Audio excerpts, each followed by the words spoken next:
दोस्तों कैसे हैं। एग्जाम कॉर्नर पटना चैनल पे स्वागत है। एक बहुत महत्वपूर्ण सूचना है। ये सूचना जो है बहुत गंभीर है, क्योंकि ये जो है अब जो नौकरी कर रहे हैं अब उनको बाहर होना पड़ेगा। तो जाहिर सी बात है कि कितना बुरा लगेगा वो हम समझ सकते हैं, क्योंकि ये जो है पूरी तरह सरकार जो है मिसअंडरस्टैंडिंग के चलते जो है छात्रों को भुगतना पड़ेगा। क्या है पूरा मामला वो समझाते हैं आपको। तो जो भी TRE 1 दिए हैं, TRE 2 दिए हैं, ठीक है, ये दोनों में लागू होगा। TRE 3 का रिजल्ट आने दीजिए। और हम तो बोलते हैं कि BPSC के चेयरमैन को प्रेस कॉन्फ्रेंस करके इसको सब बताना चाहिए कि आप कर क्या रहे हैं, ठीक है। आप बिहार में किस तरह से बहाली कर रहे हैं, आरक्षण का क्या नियम है, क्योंकि ऐसे नियम में तो आपको पता होगा कि जब कोई बाहर होगा नौकरी से तो कितना खराब लगेगा, आप समझ सकते हैं पूरी तरह से। ये क्या है पूरा मामला वो समझिए, क्योंकि ये मामला जो इतना ज़्यादा तूल पकड़ लिया है कि ये पूरा कोर्ट में चला जाएगा। ये देख लीजिए, नियमावली है, पूरा आसान भाषा में आप समझिएगा, बहुत आसान भाषा में हम समझा देंगे आपको। तो पहले ये देख लीजिए क्या है ये जी, तो नियमावली है। नियमावली क्या है ये, तो TRE का विज्ञापन लोड कीजिएगा अपना मोबाइल में या गूगल पे जाके, या विज्ञापन अगर देखिएगा TRE 1 में या 2 में, कहीं भी विज्ञापन अगर देखिएगा तो उसमें बोला गया है कि हम महिलाओं को, चाहे 1 to 5 हो, 6 to 8 हो, 9 10 हो, 11 12 हो, उसको क्या करेंगे, तो महिलाओं को जो आरक्षण है वो हम क्षैतिज आरक्षण पर नौकरी देंगे। अब क्षैतिज आरक्षण क्या है बहुत लोग को ये पता नहीं होगा, और हॉरिजेंटल आरक्षण क्या है। तो यहाँ समझिए, बिहार में जो है बहुत आसान भाषा में समझाएंगे, इतना आसान भाषा में कोई नहीं समझाएगा, इस बात को मान लीजिए। आसान भाषा में इतना हम आपको बता रहे हैं, बहुत आसान भाषा में समझिएगा कि आखिर क्षैतिज आरक्षण क्या है। ये हम नहीं बता रहे, नियमावली है, आप भी जाके इसको देख सकते हैं, ठीक है, ये विज्ञापन में दिया हुआ है। तो क्षैतिज आरक्षण क्या है, बोला गया था बिहार में जब आपको नियमावली बना था, यहाँ पे देखिएगा, तो बोला गया है ना यहाँ पे कि बिहार राज्य अध्यापक नियुक्ति अति स्थानांतरण अनुशासित कार्रवाई एवं सेवा सत नियमावली 2023। तो जब नियमावली तैयार हुआ था ना, तो नियमावली जब तैयार हुआ तो उसमें दो चीज़ लागू हुआ। क्या लागू हुआ, लागू ये हुआ कि महिला को जो हम नौकरी देंगे, क्या देंगे, तो महिला को जो हम नौकरी देंगे वो क्षैतिज आरक्षण पे देंगे। ये लागू हुआ था नियमावली के द्वारा।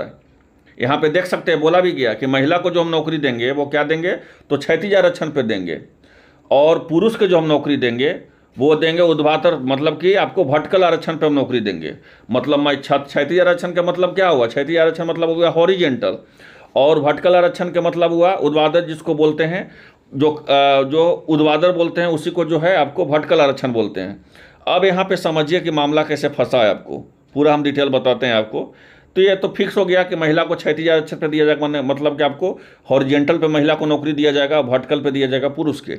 लेकिन यहाँ उल्टा पुल्टा हो गया है। यहाँ क्या हो गया उल्टा पुल्टा, खुद जो है देखिए, सूचना के अधिकार के द्वारा खुलासा किया गया है कि बोला गया है यहाँ पे, अगर सूचना के अधिकार के द्वारा ऐसा पढ़ लिए होंगे आप, इसमें बोला गया है कि TRE 1 में जो है आपका महिलाओं के ऊर्ध्वाधर आरक्षण पर जो है दिया गया है। यहाँ समझिए ये क्या बोला गया है। RTI में बोला गया है कि 26/2023 में, मतलब TRE 1 में महिलाओं को आपको जो है क्षैतिज आरक्षण पे देना चाहिए था। यहाँ पे क्या दिया हुआ है कि आपको क्षैतिज आरक्षण पे देना चाहिए था बहाली, लेकिन ये पूरा बहाली किस पे हो गया है जी, तो ये पूरा बहाली जो है आपको ऊर्ध्वाधर आरक्षण पे हो गया है, मतलब जिसको बोलते हैं आपको वर्टिकल पे। अब क्या है मामला, वर्टिकल और हॉरिजेंटल क्या होता है, यहाँ पर बहुत लोग को ये समझ में नहीं होगा, बता देते हैं आसान भाषा में। देखो यहाँ से समझो, यहाँ पर बहुत डिटेल आसान भाषा में समझा देते हैं कि क्षैतिज आरक्षण और आपका वर्टिकल आरक्षण में क्या अंतर होता है। तो महिलाओं के बोले गया था क्षैतिज। क्षैतिज का मतलब यही होता है कि अगर 100 सीट का विज्ञापन है, यहाँ समझना बहुत ध्यान से, आसान भाषा में, इतना आसान भाषा में कोई नहीं बताएगा आपको। 100 सीट का विज्ञापन है, पहले वो जानेगा तभी बताएगा, इसलिए बहुत आसान भाषा में बता रहे हैं हम आपको कि कोई 100 सीट का विज्ञापन निकला है, ठीक है, कोई कितना सीट का निकला है, तो 100 सीट का, 100 सीट का निकला है विज्ञापन। इसमें बोला गया है कि 40 सीट जनरल का रहेगा, ठीक है, और जो है 30 सीट जो है और कैटेगरी का रहेगा, 20 सीट रहेगा आपका और कैटेगरी का, और 10 सीट रहेगा आपका महिलाओं का, ठीक है। तो 40 30 70 20 90 100, मतलब एग्जाम्पल के तौर पर हम बता रहे हैं 100 सीट का। तो क्षैतिज आरक्षण में क्या होता है, क्या हुआ क्षैतिज आरक्षण में कि जब 10 सीट महिलाओं का है, फिक्स है 10 सीट महिलाओं का है, लेकिन क्षैतिज आरक्षण में क्या होगा पता है, क्षैतिज आरक्षण में होगा कि अगर पुरुष का बाय द वे 40 नंबर नहीं मिला, मतलब 40 सीट में अगर पुरुष नहीं मिला, तो महिलाएं जो होंगी वो पुरुष में जो है आपका सीट में जो है शिफ्ट नहीं करेगी। वो अपना ही मतलब क्या बोलेगी, तो अपना ही आरक्षण का वो भागीदारी रहेगी। उसी को बोलते हैं क्षैतिज आरक्षण, जिसको इंग्लिश में बोलते हैं हॉरिजेंटल। लेकिन यहाँ मामला जो है भटकल हो गया। भटकल का मतलब क्या होता है, ये तो हम आपको बताए क्षैतिज का। भटकल का मतलब आप ऐसे समझिए, एक और आसान भाषा में समझाते हैं हम आपको भटकल के बारे में। भटकल के बारे में होता है कि अगर 100 नंबर का परीक्षा है, कितना नंबर का परीक्षा है, तो 100 नंबर का परीक्षा है, और कोई एससी कैटेगरी में लड़का है या कोई ईडब्ल्यूएस कैटेगरी का लड़का है, चाहे ईबीसी कैटेगरी का लड़का है, जो आरक्षण जिसको मिल रहा है उसके बारे में, जनरल कैटेगरी नहीं, एससी कैटेगरी कोई लड़का है, ईबीसी का हो, ओबीसी का कोई लड़का है, तो 100 नंबर का परीक्षा है। अगर ईबीसी का लड़का या एससी कैटेगरी का लड़का, by the way SC category का लड़का है, और या कोई, सॉरी माफ़ कीजिएगा, एससी कैटेगरी का कोई लड़की है, ठीक है, क्योंकि लड़की का यहाँ मामला है, लड़का तो यहाँ है नहीं, ठीक है। तो एससी कैटेगरी का कोई लड़की है, अब वो क्या की है कि वो अपना जनरल कैटेगरी के जैसा नंबर लेते आई है। मतलब कि अगर 70 नंबर जनरल गया है, जनरल के कटअप गया है, और एससी कैटेगरी का मात्र 35 नंबर कटअप गया है, और उसका नंबर 70 नंबर आ रहा है, ठीक है, तो वो तो उसका जनरल जैसा नंबर है। तो ऐसे परिस्थिति में क्या होगा ना, कि ऐसे परिस्थिति में वो जनरल में चली जाएगी। यहाँ समझे, ऐसे परिस्थिति में वो जनरल में चली जाएगी, और आपका जो है उसका जो एससी कैटेगरी का जो सीट है वो ऐसे ही खाली रह जाएगा।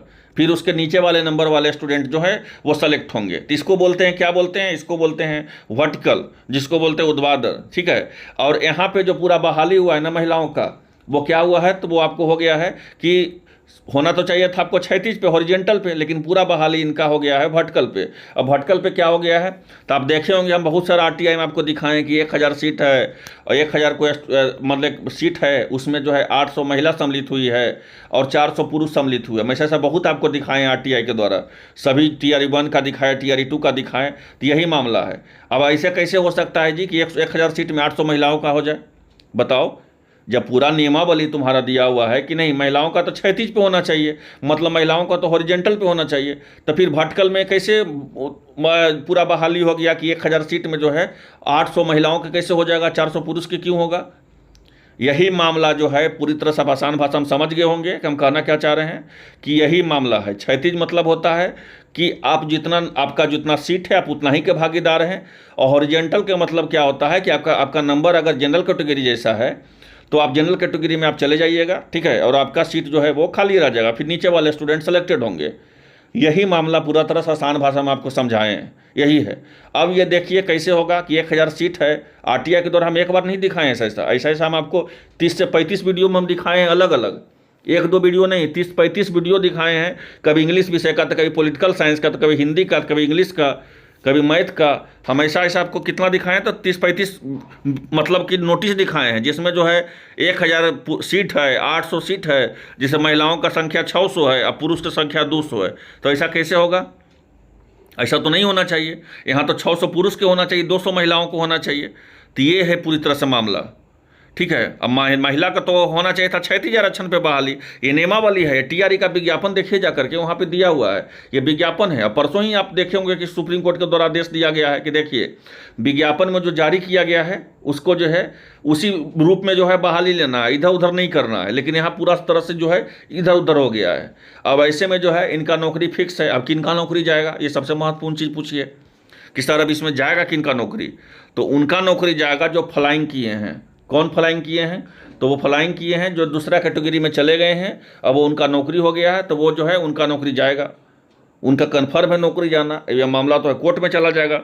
और यहाँ समझिए, ये आसान भाषा में यहाँ समझ में आएगा आपको। ये देखिए बोला गया है कि अंतर जो है हस्तारणीय, ये आरक्षण जो है ऊर्ध्वाधर श्रेणी में, ऊर्ध्वाधर मतलब क्या होता है, तो मतलब होता है आपको भटकल श्रेणी के जो भीतर लचीले होते हैं। लचीले के मतलब क्या हुआ, लचीले का मतलब यही हुआ कि कोई आपको जो है जनरल कैटेगरी जैसा नंबर है, और अगर आप कैटेगरी में बिलोंग करते हैं, मतलब आप जो है आरक्षण के कैटेगरी में बिलोंग करते हैं, ईबीसी में है, ओबीसी में है, तो अगर आपको जनरल कैटेगरी का नंबर रहेगा तो आप जनरल कैटेगरी में चल जाइएगा, और आपका सीट जो है फिर खाली रह जाएगा, फिर नीचे वाला स्टूडेंट का जो है उसी सीट में बहाली होगा। तो यही जो है बोला गया है कि आपको इसको ऊर्ध्वाधर को क्या बोलते हैं, तो इसको बोलते हैं वर्टिकल, और हॉरिजेंटल को तो हम आपको बता ही दिए, हॉरिजेंटल को बोलते हैं आपको क्षैतिज। और पूरी तरह से फिक्स था कि महिला का बहाली जो है बिहार में वो हॉरिजेंटल में होना है, क्षैतिज में होना है, पुरुष के बहाली जो है भटकल में होना है। लेकिन उल्टा हो गया, यहाँ महिला को ही जो है बहाली हो गया आपको किस में, तो आपका महिला का बहाली हो गया आपको भटकल में, अब पुरुष का ही बहाली हो गया है हॉरिजेंटल में। अब इस पर हम कुछ विशेष नहीं बोलेंगे, लेकिन इतना तो हम जरूर बोलेंगे आप लोगों को कि जो इस तरह से गया है जिनका कैटेगरी का ज़्यादा नंबर है, ठीक है, ये जो दूसरे कैटेगरी में जिनका रिजल्ट हुआ है, अब वो तो बाहर जाएंगे, क्योंकि कोर्ट से तो बड़ा कुछ होता नहीं है। और सबसे महत्वपूर्ण चीज़ है कि ये जो नियमावली जो सरकार निकाली थी, यहाँ देखिएगा, जो सरकार जो नियमावली निकाली थी कि महिलाओं का जो है, यहाँ पे देखिए, एक बार हम पढ़ के सुना देते हैं, वो अच्छा से आपको समझ में आएगा। बोला गया है कि इस नियमावली जो है, बिहार राज्य विद्यालय अध्यापक नियुक्ति, मतलब जो भी नियुक्ति होगा विद्यालय अध्यापक का, चाहे आपको स्थानांतरण का होगा, चाहे अनुशासित कार्रवाई का होगा, या सेवा शर्त का होगा, नियमावली 2023 के आलोक में प्राथमिक विद्यालयों में 1 to 5 में, या मध्य विद्यालय में 6 to 8 के अध्यापक के लिए महिला अभ्यर्थियों के लिए 50% आरक्षण आरक्षित होगा। ठीक है, ये 50% तो आरक्षण आरक्षित होगा। विषम संख्या रहने पर अंतिम पद महिला के लिए चिन्हित किया जाएगा। महिला विद्यालय में 9-10 तक, विशेष विद्यालय अध्यापक के 9-10 तथा उच्च माध्यमिक जो है 11-12 के अध्यापकों के लिए अनुसूचित जाति एवं अनुसूचित जनजाति कल्याण विभाग पटना के अध्यापकों के लिए समान प्रशासन विभाग के तहत पत्रांक संख्या 2342 15/2/2016 के आलोक में महिलाओं की इस विज्ञापन में वर्णित रिक्त अनुसार 35% ही क्षैतिज आरक्षण देय होगा। अब यही विज्ञापन जो है कोर्ट में मेंशन किया जाएगा उन स्टूडेंटों के साथ जिन स्टूडेंट को जो है अन्याय हुआ है, जिसके साथ अन्याय हुआ है, वही जो है विज्ञापन मेंशन करेंगे। मेंशन करेंगे तो कोर्ट जो है फिर बीपीएससी को हलफनामा भेजेगी कि आप जल्द से जल्द जवाब दीजिए कि आप विज्ञापन निकाले कुछ पे और भर्ती लिए कुछ पे और ज्वाइनिंग करवा दिए कुछ पे। अभी क्या है नियम, भाषा हड़ताल में भी आप ऐसे ही किए, निगेटिव मार्किंग लगा दे हटा दिए, वो भी ऐसे ही किए। आपको परीक्षा के बाद जो है आपका भाषा हड़ता को शून्य कर दिए। तो ये पूरी तरह से बहाली जो है जांच का विषय बन गया है। नौकरी तो जाएगी भाषा हड़ता वाले को। और सेकंड में हम आपको बता दिए इस तरह के जो दूसरा कैटेगरी में जो लाभान्वित होकर के अदर स्टेट वाले चले गए हैं या जो भी चले गए हैं जो भी कैटेगरी का, उनका भी जो है नौकरी जाएगा, ये फिक्स रख लीजिए। अब क्योंकि यही जो है नियमावली जो विज्ञापन में जारी की है बीपीएससी, आप अगर आपको लग रहा है कि नियमावली गलत है तो आप जाकर के वहाँ से आप डाउनलोड करके भी चेक कर सकते हैं कि नियमावली जो है पूरी तरह सही है। ये विज्ञापन में जो है TRE-1 का निकला था विज्ञापन, उसमें जो है आपको ये विज्ञापन में पूरी तरह से ये आरक्षण किस तरह से बहाली होगा आपका शिक्षक का, ये जो है आपका TRE-1 का, उसके तरह से बताया गया था, चाहे 1 to 5 हो, 6 to 8 हो, 9-10 हो, 11-12 हो। लेकिन यहाँ पर स्थिति जो है कुछ और नज़र आ गई है। अब इसको देखते हुए जो है सरकार के साथ कोर्ट तय करेगी कि किसको हटाना है नहीं हटाना है। लेकिन मेरा एकदम रख लीजिए कि आपका नौकरी जाएगा, भाषा हड़ता वाले के तो जाएगा ही जाएगा, साथ साथ जो है ये जो है उनके जाएगा और इनसे नीचे वाले को मौका मिल जाएगा। तो मिलते हैं इस वीडियो में, धन्यवाद।